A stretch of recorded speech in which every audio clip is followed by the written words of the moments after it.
Okay, so we took the bike out in the field yesterday, got a real good ride out of it. To get the real true experience of the 50cc two-stroke mini pit bike. So, you know, overall, let me just start from the tiz up then. It did really good. Like the very first rip that I built it and I took it out there, man, it brought water to my eyes. It's probably this cold day too though, but you know what I'm saying? It brought water to my eyes, guys. So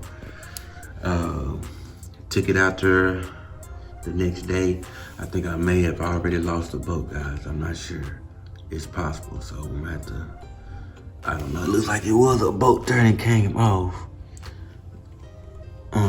But yeah, that's the only boat I've seen so far that'll come off. But let's get back to, like I said, we took the bike out yesterday and it rode well, man. It rode well. This thing can go uphill, downhill, flat land, off-road. You know, it puts, when it doesn't have a strong like pull off. Like when you in your first part of the throttle, pull off ain't too strong. Like you don't like it ain't like it don't, without probably going full throttle, it's not gonna torque you and flip you out. So, you know, I kind of would do a leg push. You don't have to, but I just like, it just make it easy to get into momentum.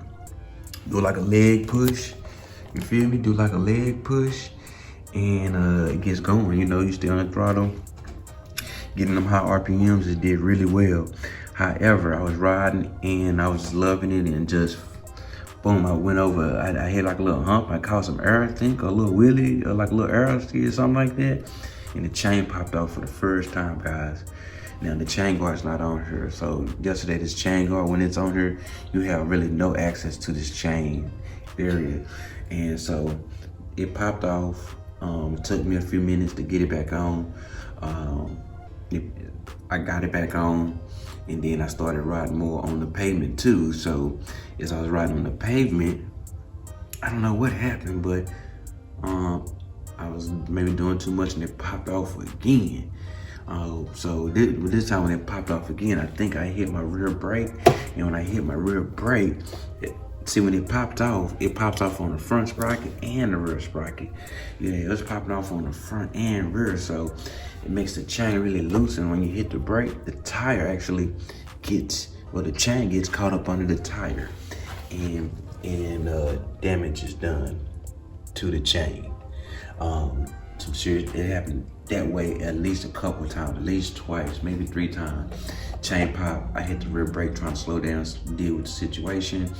Boom, it gets locked up into the tire, and as I quickly learned that you can't have any damage to the chain.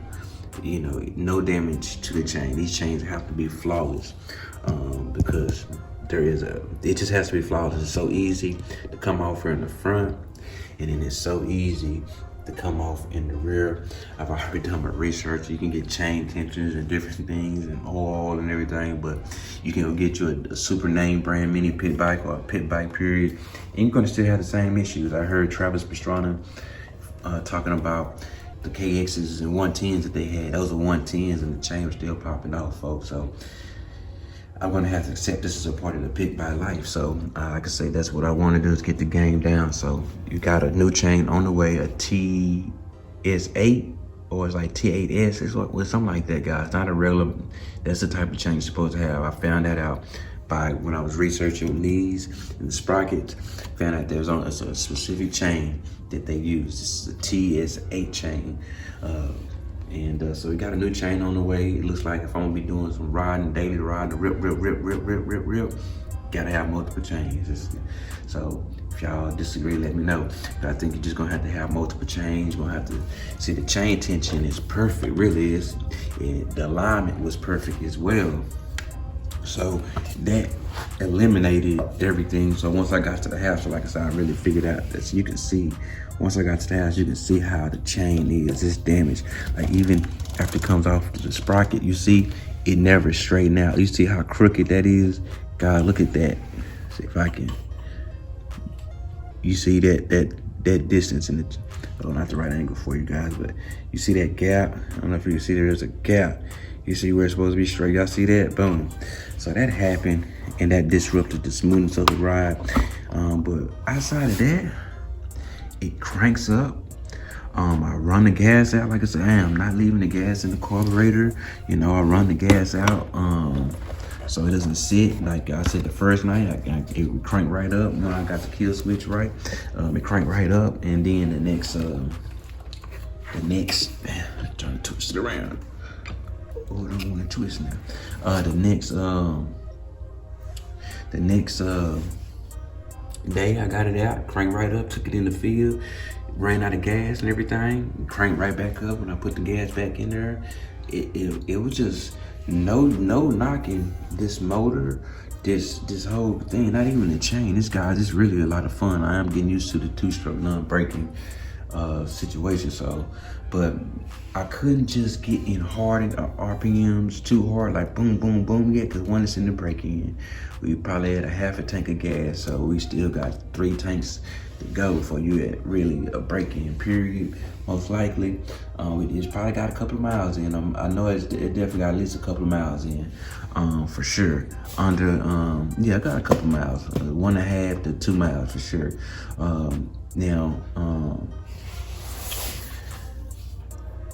What I was about to say is, what I did notice, like the first night when everything was perfect, flawless, getting into them RPMs, it was smooth. It boom. Now yesterday, getting into the RPMs, I noticed vibration. Once you get into high RPMs, like it's gonna vibrate. Now this motor is secure to the frame. It is like, the joint is secure, guys. They got multiple places where it's attached in. At the bottom, it's securely mounted. So like, even with this going in high RPMs, it's not moving it forward like it's finna detach. But because, you know, it's a cylinder, a piston in there, boom, boom, boom, boom, boom, boom, high RPMs, it's like, it's really, you know, so that begins to vibrate outside the motor. You can't do anything about that, and it begins to go up into the frame, and you'll begin to feel it. So I definitely probably want to get that other bolt put back in there, find out how to get a replacement on that. But also, I think that's what actually may also cause the chain to dip off sometime, because of that vibration. You see the transmission is connected, the gearbox thing, sprocket is connected right to the motor. So when that vibration, high RPMs go, this is going to be moving like that. It's going to be moving like that. There's going to be a lot of vibration in the chain, guys. So it don't necessarily mean the tension is off or if the alignment was off. Assume that it was perfect like it was. It just, everything has to be perfect. And even with perfection, with the machine, you still gotta, I think you're gonna have to be just understanding that, hey, the chain can come off. So I was trying to, look at different ways like to make it better, but to where you can secure, try to be more secure with keeping that on there, but haven't really found just a solid working way yet. Maybe a roll or something, maybe, I don't know, but to this moment, don't have too much on that. But guys, I didn't mean to talk this long. I've been really wanting to keep my videos short and stuff like that, but I'm just giving you the rawness. So I got a little project going on today. Some miles is finna take place. Like I said, we'll talk about that on the next video, but this is just a recap of that ride in the field on the first time for a good little minute on this 50cc two-stroke pit bike and what it was like. Be sure you get in the like, comment section and description section and hit those links. Communicate with the channel, show love, y'all. Hope y'all liking the content, and hopefully I can keep on bringing you some of this good flavor, seasoned pit bike content. And we're gonna be still got the DRZ, and I'm getting better and better on the wheelies, guys. I'm getting better and better on the wheelies. So yeah, the DRZ 400 is looking good and doing its thing. Gotta tighten the chain up on this joint too. So this shop work, baby. But maybe that's the reason for me to hurry up and get off this phone and doing this video. Y'all, until the next video, stay tuned. Boom.